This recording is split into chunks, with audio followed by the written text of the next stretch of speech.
नमस्कार, top headlines के इस अंक में आपका स्वागत है। मैं हूं रिया और आप देख रहे हैं न्यूज टुडे राष्ट्रीय। आइए देखते हैं आज की कुछ बड़ी खबरें यानी टॉप हेडलाइंस। प्रधानमंत्री नरेंद्र मोदी विपक्ष के भारी विरोध के बाद भी कांग्रेस पर मंगलसूत्र वाला बार बंद नहीं कर रहे हैं। राजस्थान में एक चुनावी रैली को संबोधित करते हुए फिर पीएम मोदी ने कांग्रेस की दुखती रफ दबाते हुए कहा कि कांग्रेस के नेता कह रहे हैं कि वे आपकी संपत्ति का सर्वे करेंगे। पीएम ने कहा कि वह मंगलसूत्र का एक्सरे भी करेंगे। दरअसल पीएम के इस बयान से कांग्रेस चुनावी नुकसान की आशंका से हिली हुई है और प्रधानमंत्री नरेंद्र मोदी पर हमलावर है, लेकिन प्रधानमंत्री मोदी किसी भी तरह से बैकफुट पर नहीं आए हैं। दरअसल पीएम मोदी राहुल गांधी के वित्तीय और संस्थागत सर्वे शुरू करने के चुनावी वादे को पूर्व प्रधानमंत्री मनमोहन सिंह के 2006 में दिए गए एक विवादास्पद बयान के संदर्भ में जोड़कर कांग्रेस को कटघरे में खड़ा करने की कोशिश कर रहे हैं। तो मेरा एक 1.5 मिनट का भाषण, 90 सेकंड का भाषण, और मैंने कुछ सत्य देश के सामने रखा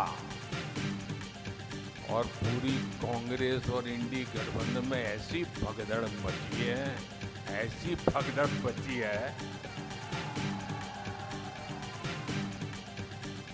मैंने सत्य रखा देश के सामने। कांग्रेस आपकी संपत्ति छीनकर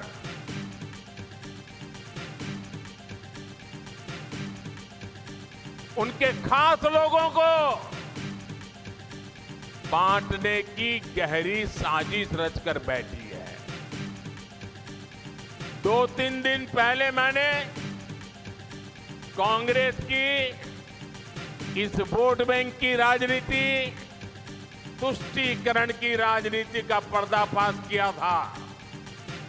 इससे कांग्रेस और उसको सिस्टम में उनको इतनी मिर्ची लगी है, इतनी मिर्ची लगी है कि वो हर तरफ गालियां देने में टूट पड़े। जो आए वो मोदी को गाली दे रहा है। मैं कांग्रेस से जानना चाहता हूं, आखिर कांग्रेस सच्चाई से इतना डरती क्यों है? कांग्रेस क्यों अपने नीतियों को ऐसे छिपाने में लगी है? जब आपने नीति बनाई है, निर्णय लिया है, तो अब जब मोदी जी ने खुल करके राज रख दिया, आपका हिडन एजेंडा बाहर आ गया, तो अब कांप रहे हो। अरे हिम्मत है तो स्वीकार करो, हम आपसे मुकाबला करने के लिए तैयार हैं। प्रधानमंत्री नरेंद्र मोदी के मंगलसूत्र वाले बयान के बाद सारा इंडिया गठबंधन पीएम पर हमलावर है। इंडिया गठबंधन के सदस्य और नेशनल कॉन्फ्रेंस के अध्यक्ष फारूक अब्दुल्ला ने भी आज पीएम मोदी के संपत्ति के वितरण संबंधी टिप्पणी पर प्रतिक्रिया दिया है। उन्होंने कहा है कि प्रधानमंत्री की टिप्पणी पर उन्हें अफसोस है। मैं उतना ही हिंदू से मोहब्बत करता हूं जितना सिख या मुसलमान से। इसी से भारत तरक्की करेगा। फारूक अब्दुल्ला ने गुलाम नबी आजाद, अल्ताफ बुखारी और सजाद लोन पर भी हमला करते हुए कहा कि मैं तीनों से ही कहना चाहता हूं कि उन्हें ये देखना चाहिए जिनकी तरफ से वह खड़े हैं, उनकी मुसलमानों के प्रति क्या रवैया है। मुझे अफसोस है कि हमारे वजीर आजम ने ऐसी बात कही। हमारा इस्लाम, हमारा अल्लाह हमें यह सिखाता है कि सबके साथ बराबरी से चलो। कभी हमारे मजहब ने यह नहीं कहा कि दूसरे मजहब को बुरी तरह से देखो, बल्कि हर वक्त कहा कि दूसरे मजहब की भी इज्जत करो। जिस तरह तुम अपने दीन की इज्जत करते हो, दूसरे दीन की भी इज्जत करो। कभी ऐसा नहीं होगा वजीर आज़म कि मुसलमान कभी भी किसी माँ का, किसी बहन का मंगलसूत्र छीनेगा। वो मुसलमान नहीं है, वो कभी इस्लाम को समझता नहीं है। एक शख्स को आप मारोगे तो याद रखना, उसमें वो फिर अल्लाह की तरफ से कहता है वो लाखों का कत्ल है, इंसानी कत्ल है। वो कैसा हो सकता है? मैं भी मुसलमान हूँ, मगर मेरे कुरान ने मुझे ये नहीं सिखाया कि दूसरे से नफरत कर। मैं उतना ही हिंदू से मोहब्बत करता हूँ जितना मैं सिख से, मुसलमान से मोहब्बत करता हूँ। मैं समझता हूँ वो भी तरक्की करेगा, हम भी तरक्की करेंगे, उसी से ये भारत उठेगा। कोई पता नहीं। मुझे अफसोस इस बात का है, मुझे अफसोस इस बात का, मैं तीनों से गुजारिश करना आज़ाद साहब हो, सजाद लोन साहब हो, वो अपने बुखारी साहब हो, उन्हें ये देखना चाहिए जिनकी तरफ से वो खड़े हैं उनका रवैया क्या है मुसलमानों के लिए। बस मैं इनसे यही कहना चाहता हूँ, जिन मुसलमानों को ये बरगला रहे हैं आज, क्या वो मुसलमान कल बचेंगे? अगर ये वापस आए, न सिर्फ जम्मू कश्मीर की, क्या हिंदुस्तान के मुसलमान की इज्जत रहेगी या नहीं रहेगी? उनसे ये सवाल पूछिए। मुझे अफसोस है, अल्लाह इनको सही रास्ता दे। Go through many crises. If these people come, there'll be far greater crisis than what you are facing.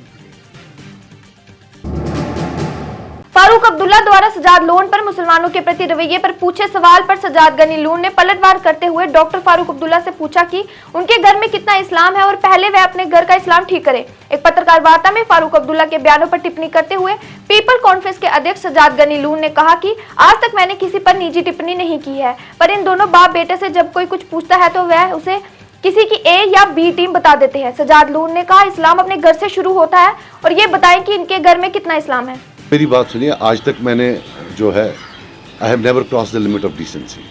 मैंने कभी कोई पर्सनल अटैक नहीं किया है। हालांकि बाप बेटे दोनों को आदत है 24 घंटा जब भी आप जाओ उनको आप पूछो कि आपका नाम क्या है, वो बोलते हैं वो ए टीम है। आप रहते कहाँ हो, वो बी टीम है। आप अपने 70 साल के राज के बारे में कुछ बोलिए, वो सी टीम है। हमने कभी आज की डेट तक जो है उनको रिएक्ट नहीं किया, पर टाइम हैज़ कम। अब ये नया किस्सा होगा इस्लाम का, मुसलमानी का। इस्लाम घर से शुरू होता है। फारूक साहब पहले ये बताएं उनके घर में इस्लाम है या नहीं। वो अपने घर का इस्लाम ठीक करे। मैं अल्हम्दुलिल्लाह मुसलमान हूँ। हर रिश्ता मेरे घर में निकाह, शरीयत और सुन्नत के तहत हुआ है। मेरी माँ तहज्जुद गुजार है। हमारे यहाँ सब इस्लाम के अंडर होता है। वो अब पहले बताएं कि उनके घर में इस्लाम है या नहीं। सही है। उन्होंने ये भी बताया था कि इस्लाम हमें नहीं सिखाता है कि दूसरे मजहब की तनकीद करें। वो जो मेरी बात सुनो, बीजेपी का मुस्लिमों के तई सबको पता है negative, but I will not throw Muslims at hungry lions. उसको है बेटा, मेरी बात सुनो, जब ये उमर साहब वहां जाते हैं सारे बीजेपी बड़े बुजुर्ग लोगों को ये अंकल बोलता है, वो अंकल को जाकर बोले, why does he want a poor Muslim to be thrown out at them and be lynched? Why? I am not in favor of this.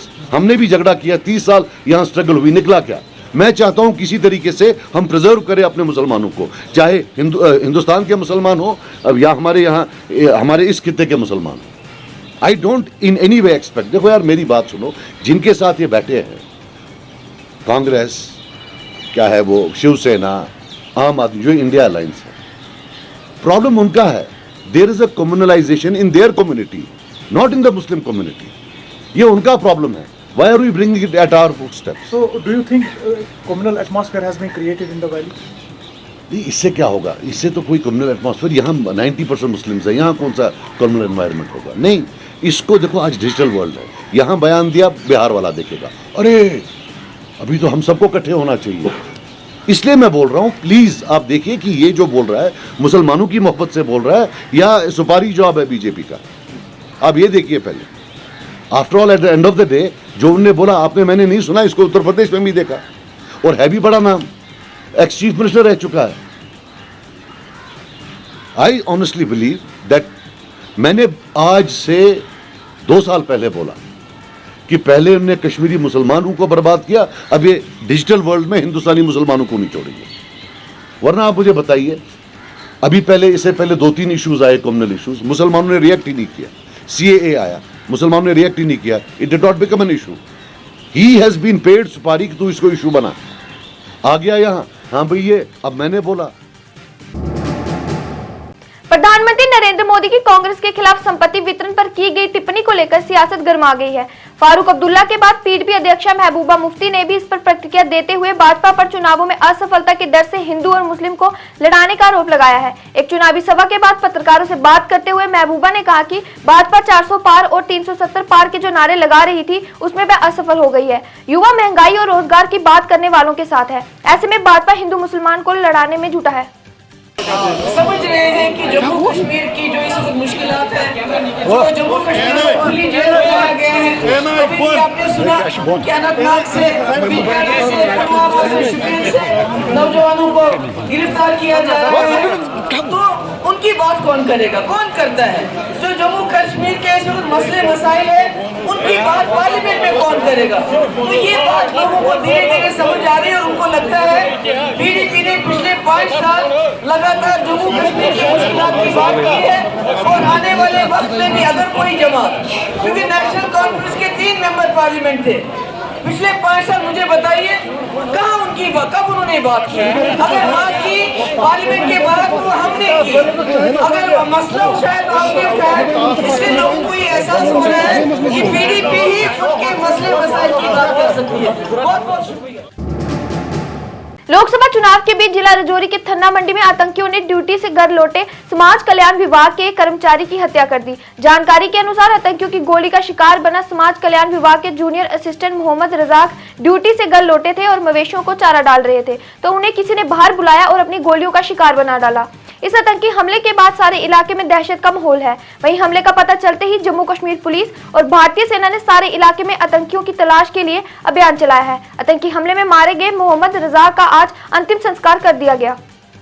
कल रात को ही शाम को ही कोई बड़ा अफसोसनाक और बड़ा वहशियाना किसी का हादसा हुआ कि हमारे नौजवान जो एक मुलाजिम भी था सोशल वेलफेयर डिपार्टमेंट में, उसको बुरी तरह से दर्दनाक तरीके से उसको मौत के घाट उतारा गया है।